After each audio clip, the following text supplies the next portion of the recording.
Boa noite, minha gente. Muito obrigado pela presença de vocês. Hoje nós teremos uma conversa muito especial com a doutora Ana Beatriz Barbosa. Para mim, uma referência no Brasil, uma reflexão muito atenta, muito perspicaz sobre a especialidade dela, né?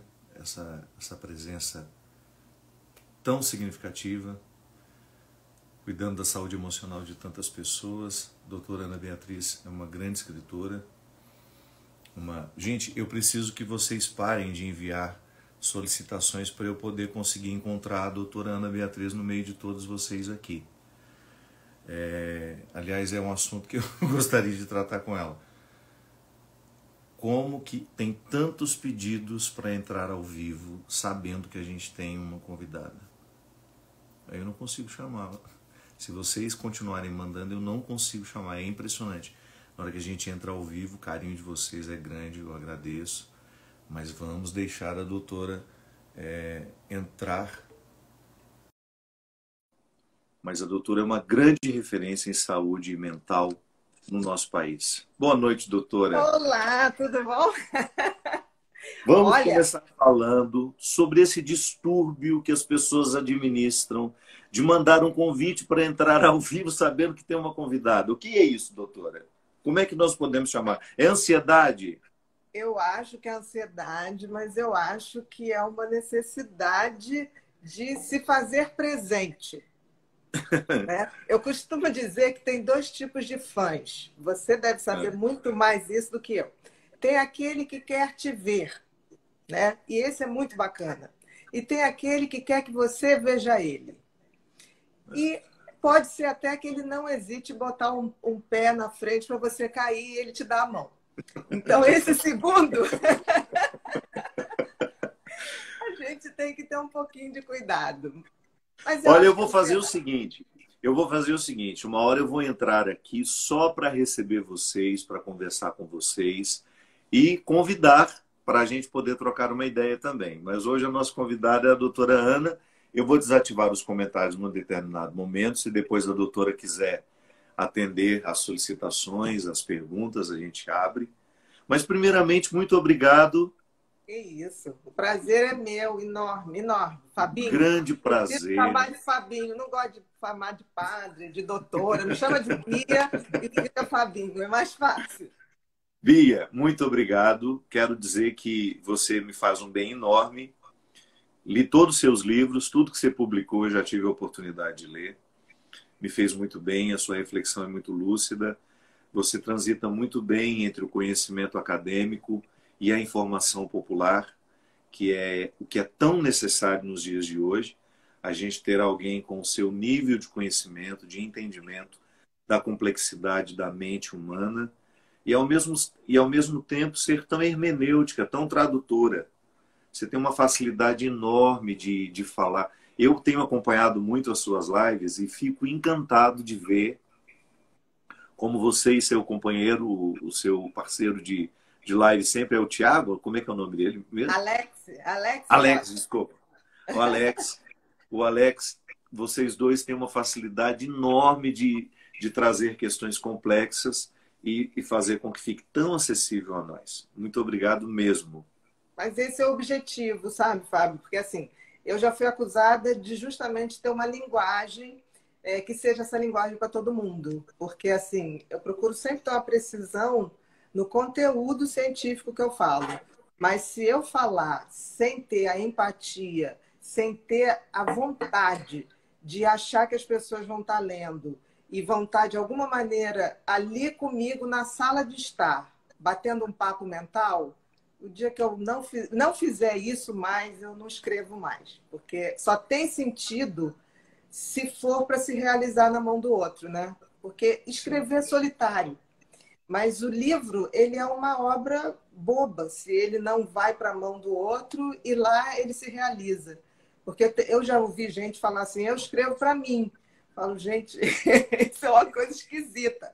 Eu não É. escrevo para publicar, não escrevo para grande público, eu escrevo para mim. Bom, isso eu já acho que é outra coisa, entendeu? É alguma coisa E fazer mais. diário. Exatamente, é um diário, exatamente. Então, assim, esse sempre foi o objetivo, essa comunicação com o outro. Me diga uma coisa, de tudo aquilo que você escreveu, é claro que você primeiro teve uma vivência, você conviveu primeiro com os livros, mas você escreveu muito sobre as questões humanas a partir daquilo que certamente você viu e ouviu no consultório. Estou errado? Bastante, com certeza, com certeza. E de tudo aquilo que você escreveu, o que você acha que mais repercutiu positivamente e que acabou até gerando uma mudança de comportamento nas pessoas? Olha, por incrível que pareça, o livro que mais repercutiu e que repercute até hoje, e que eu demorei muito para querer escrever, foi o Mentes Perigosas. Né? Eu não Mentes tenho... perigosas. Mentes Perigosas, Psicopata Mora ao Lado. O Mentes Perigosas, ele é um patinho feio, ele tem uma história diferente dos outros. Toda vez que eu comecei a escrever um livro, o Mentes Inquietas foi o primeiro, e eu escrevi o Mentes Inquietas para falar do meu transtorno de déficit de atenção, né? Que eu descobri quando já tinha 20 anos na faculdade. Então, Mas era uma... você, desde criança, tinha isso? Sempre, sempre. Eu tinha uma dificuldade imensa de prestar atenção. Eu tinha uma dificuldade enorme, porque eu ainda tenho dislexia também. Então, para escrever, eu trocava as letras todas, era um embaralho. Meu grande trauma, Fábio, era quando a professora falava: hoje é dia de ditado. Ali eu descobri pânico sem saber. Porque quando ela falava: peguem o caderninho, a caneta, vamos fazer um ditado. Meu coração fazia tuf, tuf, tuf, tuf, tuf, tuf, tuf. Ali eu comecei a entender de ansiedade, sem saber que eu estava ansiosa. Então, assim, o primeiro foi para falar do déficit de atenção, e eu sempre falava assim: eu vou escrever para quem tem um problema, para que possa se identificar. E aí o déficit de atenção, mais ou menos, é 6% da população. E aí, depois eu escrevi Mentes e Manias, que é o transtorno obsessivo compulsivo, que mais ou menos é 3, 4% da população. E aí depois eu escrevi o Sorria Está Sendo Filmado, que foi uma sátira ao primeiro Big Brother Brasil, que eu gostei muito de fazer. Fiz com um amigo na mesa de bar, né, no Leblon. Esse livro está esgotado, mas foi uma grande brincadeira. Depois fiz Mentes Insaciáveis, sobre transtornos alimentares. E aí, um belo dia, eu estava no Sem Censura, que eu fazia o Sem Censura desde 96, com a Leda. Com a Leda. Com a Leda Nagel, em 1996. Eu comecei, fui até 2016, quando ela saiu também. Uhum. E aí estava aquelas entrevistas maravilhosas, né? E numa delas estava a Glória Pérez. E aí, nesse exato momento, eu estava falando sobre o caso da Suzane von Stauffen, naquela época. E eu falava assim: olha, eu acho que ela é muito mais perversa do que os outros dois, porque ela matou os pais, os outros dois não estavam matando os seus pais. Né? Então começamos a discutir, e no final, agora chegou e falou para mim: por que você não escreve um livro chamado Mentes Psicopáticas? Aí eu falei: Glória, eu não vou escrever, sabe por quê? Porque eu só escrevo para quem quer se tratar. O psicopata não quer se tratar, ele goza com a perversão. Então, eu não vou escrever. Ela olhou para mim, ficou olhando, ela falou: Ana, quantos... Ela me chama de Ana, ela me chama de Aninha. Aninha, quantas pessoas têm déficit de atenção? Falei: 6%. Quantas pessoas têm toque? 3%. Quantas pessoas têm transtornos alimentares? Eu fui dando todas as estatísticas. Aí ela chegou para mim: e quantas pessoas têm psicopatia? Eu falei: entre leve, moderado e grave, 4%. Aí ela falou assim: interessante, você é uma pessoa tão inteligente e não vai escrever para os 96% da população? Você só escreve para minorias? Aí eu olhei aquilo, eu olhei assim, cara, ela acabou de me convencer. Eu não abri mais a boca. Aí ela falou: esse vai ser seu livro de maior repercussão social. Aí ela chegou e falou assim: quando você acabar, manda para o meu e-mail direto, que eu quero ser a primeira pessoa a ler. Vim para casa e falei: cara, quebrou meus paradigmas, porque eu não ia escrever para quem não precisava. E aí eu fui, escrevi o livro em 3 meses, no Sofrimento, que era um livro que falava coisas muito densas, muito pesadas. Eu deitava, Ele é tinha pesado, né? tinha pesadelos horrorosos, né? E aí, eu me lembro que foi em julho que eu acabei de escrever o livro, estava tendo uma festa junina perto do meu apartamento, e já eram 2 horas da manhã. Eu fui, quer saber uma coisa? Vou tomar um banho, vou dormir, que amanhã eu quero dormir o dia inteiro. E aí eu falei assim, eu vou mandar esse e-mail. E fui tomar banho. Mandei o e-mail para a Glória e fui tomar banho. Quando eu saí do banho, estava lá, plim, vamos almoçar amanhã para falar sobre o livro? Aí eu falei, como Que assim? coisa. Aí ela falou, eu vou ler esse livro até a hora do almoço, a gente se encontra. E aí a gente foi para o antigo antiquário, lá no Leblon, e ela tinha lido tudo e tinha críticas tão pertinentes, observações tão maravilhosas, que, assim, eu te digo, é uma das pessoas mais.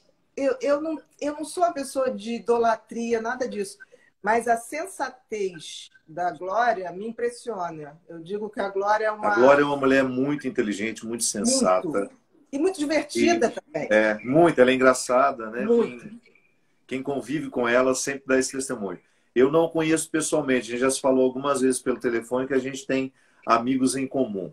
Mas ela é muito engraçada e uma pessoa muito sábia. E muito observadora. E quando você pensa que agora está flutuando longe num assunto, de repente ela vem com uma observação que mata qualquer assunto, entendeu?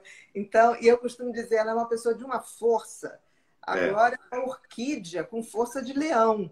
é Porque ela isso é mesmo. uma pessoa muito frágil, mas é uma orquídea com força de leão. Uma coisa E ela, impressionante. como escritora de novela, um folhetim que vai ao ar todos os dias, que precisa ser entretenimento, né? A gente sabe, a televisão, ela é boa, 90% da produção do conteúdo televisivo é para entreter, não é? Não, mas ela consegue trazer temas importantes, temáticas pertinentes, traz para aquilo que é entretenimento e fica leve, fica bacana de ver. Além de leve, Fábio, tem um texto, porque assim, eu acho que o texto está sumindo das nossas comunicações, Isso. redes sociais.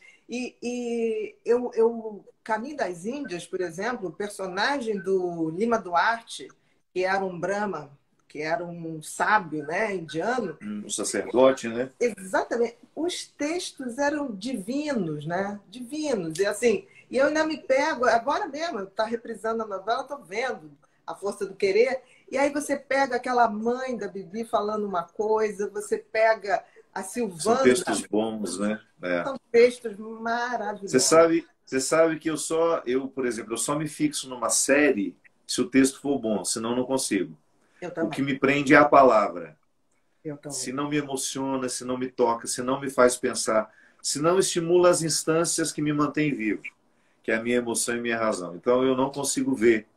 Pode estar na moda, mas se o texto não é bom, não vai. Agora me Você fala está uma coisa, falando uma você disse. coisa, você falou Ah, emoção e razão, né? Mas entre a emoção e a razão, tem o sentimento, né? Que o sentimento é a emoção levemente racionalizada. racionalizada. Exatamente. É, isso é E, bacana. e quando não me pega no sentimento, quando eu não consigo falar algo sobre o que eu vi, sobre uma coisa que eu li, eu digo que não se fez arte dentro de mim. Pode até ser arte, mas a Sim. arte, ela precisa. A pessoa que entrou no cinema, a pessoa que começou a ver a série, a pessoa que começou a ler o livro, eu tenho que sair outra pessoa. Senão, É. eu não considero. Eu Isso tem também que sou assim. me Se bem, transformar. aquilo entra na minha lista e nem nunca mais me recordo. É É. isso mesmo, também. Agora me fala uma coisa, qual que é a porcentagem de psicopatas que nós temos mesmo na sociedade, que você disse? Como um todo, 4%. Esse 4% está incluído leve, moderado e grave. Na realidade, a gente não tem o hábito de sacar que o psicopata é aquele que não tem sentimento pelo outro, é aquele que não tem empatia, é aquele que usa o outro para qualquer coisa, para status, poder, diversão. Então, a gente sempre acha que o psicopata é aquele que mata. Tem muito Não. psicopata que não mata, né? Ele vai matar sonhos, desejos, Eu acho que sonhos, todos os psicopatas matam muitos sonhos, ilusões, Inocências, pensamentos. né? Exatamente. Inocências. Agora, por que são só 4% e a gente tem aquela sensação de que a gente encontra toda hora? Vou te dizer. Pelo seguinte, não é de hoje, os nossos valores que eu digo éticos, morais, eles tiveram uma grande revolução nos últimos anos, no último século, vamos dizer assim. E surgiu uma coisa que eu chamo de psicopatoplastia. O que é psicopatoplastia? Ficou na moda ser mal. Se você for ver, os galãs de novela eram os mais desejados, eram o que a gente amava. O Antônio Fagundes fez o primeiro grande psicopata numa novela chamada O Dono do Mundo, né? Me lembro desse papel dele. E aí foi a primeira vez que o Antônio Fagundes sempre tinha um visual assim meio hippie, né? Que nem Dancing Days, uma coisa meio professor descolado. De repente, surgiu aquele homem Ele com surge de terno, né? terno preto, bem cortado, um cabelo lindo. A gente sentiu o perfume dele sem estar perto, né? Assim, pela novela já vinha o perfume. E aí eu falei, tem uma mudança estética do personagem principal. E a partir dali, todos os atores e atrizes queriam fazer vilões, né? Por quê? Porque era mais interessante, era mais bem construído. Eu discordo, porque eu acho que dá para fazer grandes protagonistas, grandes heróis, com uma construção mais humana e muito interessante. Porque eu acho que é muito difícil ser herói. E não estou falando herói de fazer uma coisa mágica, mas assim, você hoje ter uma ética com as pessoas, ter um afeto verdadeiro, é um ato de coragem. É muita coragem. Entendeu? Agora você está falando a linguagem que se constrói o herói. Eu acredito que a grande dificuldade de quem escreve um texto para de alguma forma fazer o contraponto da rivalidade, aquele que de alguma forma vai tentar minar os poderes do rival, do rival não, do herói. Vilão. Do vilão. Uhum. O herói, eu creio que esse desafio seja muito próprio do discurso religioso. O limiar entre o caricato e o valoroso é muito estreito. Muito. Muito. Eu, por exemplo, alguns filmes que pretendem ser religiosos, eles descambam para a caricatura muito facilmente. E fica aquela coisa que gera muito mais um desserviço à fé do que necessariamente imprimir um valor. E às vezes eu fico pensando que construir a vilania é muito mais fácil. E fica muito mais atraente mesmo. Você tem toda a razão. Eu nunca tinha parado para pensar que entrou em moda isso. É verdade, é verdade. Está em moda. Está em moda um pouco essa maldade, essa vilania, que foi gerando, né, mudando antropologicamente as pessoas. Eu costumo dizer, Ana, não sei se você corrobora comigo, que as grandes mudanças antropológicas vieram depois da Revolução Industrial. A partir do momento que nós tivemos a mudança de como produzíamos aquilo que nós consumimos, isso interferiu na antropologia. Isso modificou a maneira como nós pensamos, como nós sentimos, como nós articulamos os valores. E hoje nós estamos um pouco distantes, claro que em termos de história da humanidade, nós estamos próximos. Mas se você for pensar as gerações, as nossas gerações estão distantes dessa grande revolução de 1800 e pouco, que tiveram repercussões muito sérias na sociedade e que acabaram gerando esse novo modo de ser gente, mais líquido, menos preocupado com as questões do outro, mais egoísta, mais centrado em si mesmo. Então, é interessante como nós, aos poucos, vamos, de fato, perdendo essa axiologia, esses valores que estão presentes, que são necessários para a gente ser gente, e que, aos poucos, vão sendo minados por essa nova forma de ser gente. Porque eu tenho uma sensação de que eu me deparo com psicopatas todo dia.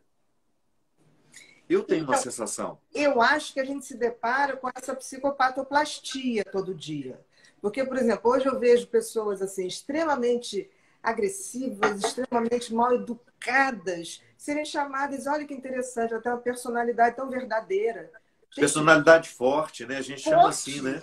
Exatamente. Eu acho o seguinte, você pode ter personalidade forte. Eu conheço várias pessoas de personalidade forte extremamente educadas, entendeu? Educada, justamente. É. Extremamente ciente da necessidade dos outros. Então, eu acho que se criou essa psicopatoplastia. Então, a pessoa, assim, ela fala de uma maneira, ela se comporta de uma maneira, e aquilo vira cool. Eu acho que também tem muito essa coisa das pessoas estar sempre procurando um cool da hora, né? Tipo assim, aquilo agora está na moda, aquilo ali está na moda. E eu acho que você falou uma coisa da Revolução Industrial que é sensacional. Antes, a gente tinha o artesão, né? A gente fazia as nossas peças, a gente fazia, a gente plantava, a gente colhia, a gente fazia a nossa roupa. Eu acho que do momento que a gente perdeu, a máquina começou a fazer o que a gente produzia, a gente desconectou da construção. E da construção no sentido de construir a gente também. Ficou como É, se a construção, eu compro no supermercado, né?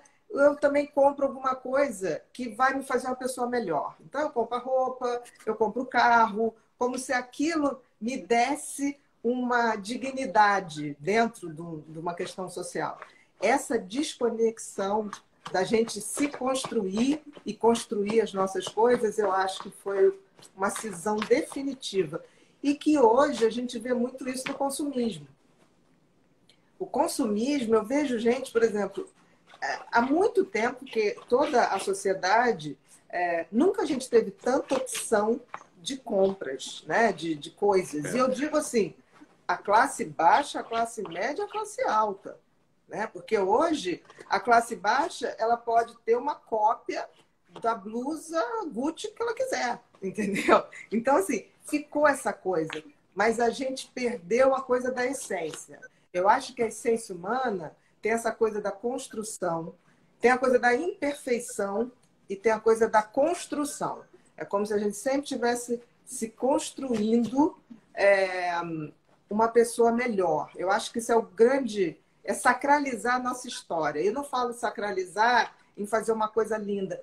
É se tornar uma pessoa um pouquinho melhor. Isso eu já estou é. tocando nesse coisa. E as pessoas perderam essa noção. Perderam mesmo. Assim. Eu costumo perguntar assim para os jovens: o que você quer? Ah, eu quero uma Land Rover quando eu fizer 18 anos. Eu quero não sei o quê. Isso já está com a mão blanca, assinando não sei o quê, né? Porque não se É. assina mais nada. Hoje é o PIC, hoje é o cartão, não tem mais o que assinar, né? E aí eu falo, tá, mas você não está entendendo. Eu estou perguntando o que você quer, o sentido e o propósito da sua vida. Ah, não sei, bicho, aí é muito complicado. Não, Entendeu? as pessoas, elas não sabem nem falar sobre isso, Bia. Nem Exatamente. falar sobre isso. Eu fico impressionado de ver como o processo terapêutico inaugura em muitas pessoas uma forma de falar sobre si que elas nunca tiveram oportunidade de fazer. Falei, gente, mas pelo amor de Deus, isso aí eu já fazia quando era adolescente com os meus amigos. Essa terapia formal que eu recomendo a todo mundo que puder, pode fazer mesmo, deve. Mas não Mas o pode só processo depender disso, Fábio. não Não pode pode ser um depender. momento isolado da vida, né? E o terapeuta também não vai ter uma varinha mágica para abrir a sua cabeça. Sabe por quê? As coisas só se tornam importantes quando a gente toma consciência delas. Por exemplo, quando é que você lê um determinado clássico? Qualquer livro. Quando você sentiu necessidade, de alguma maneira, a tua consciência bateu que você precisava de alguma coisa além, que não estava só no raso. No E raso. isso, e isso você não tem como abrir no outro. Não, Não tem. Por isso é que a verdade. gente acaba produzindo muita estado de consciência para as pessoas, por exemplo, os deprimidos são os que mais a gente acessa a consciência. Porque parece uma coisa interessante, quando você está sofrendo muito, você começa a pensar em coisas transcendentes. Porque o raso já não te distrai. E tem um santo, que é o São João da Cruz, né? Que é um santo Maravilhoso. maravilhoso, que é o grande santo Profundo, profundo. Exatamente. Um grande literato. Um grande, e que ele vai para o deserto, e ele, no estado que ele descreve, que a gente sabe que ali é uma depressão, e é ali que ele tem um encontro com Deus. Né? Ele ali tem um encontro com Deus. Então, eu acho que o sofrimento tem o seu sentido na vida humana, e digo mais, eu vejo as gerações mais novas muito assim, achando que a gente veio aqui, a vida terrena é uma coisa para ser feliz. Eu vejo todo mundo assim, vamos ser felizes, como se a gente estivesse numa boate, né? Só que a gente não veio para ser feliz. É verdade, hello.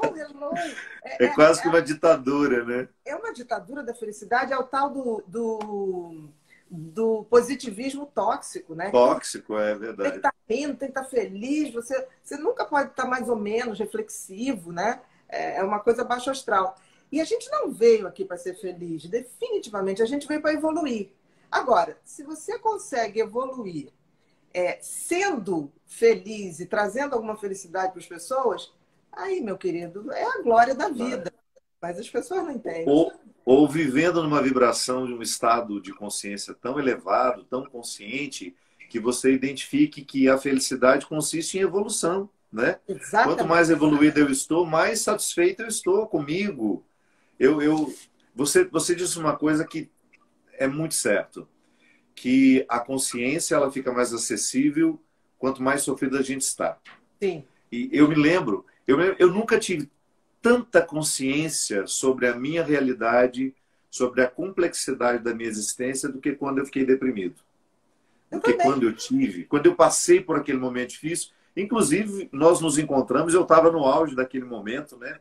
No casamento do nosso querido Bruno, lá no Copacabana Palace, a gente jantou juntos. Eu estava ali no auge do meu processo, da minha tristeza, da minha angústia. Mas engraçado que chegou um momento que tinha leveza. Não era uma tristeza, uma angústia que me retirava o processo criativo. Porque quando foi que eu identifiquei que eu estava doente? Quando eu percebi que a minha tristeza não me fazia criativo. Porque triste eu fui a vida inteira. Desde menino, Ana. Para mim, um dia bonito é um dia nublado, é um dia de chuva. Hoje o dia está lindo, então para mim está chovendo ou nublado. Isso sempre foi estranho. Isso sempre foi estranho aos olhos dos outros, né? Eu nasci e para mim era normal eu estar angustiado, eu estar apreensivo, porque isso me movia.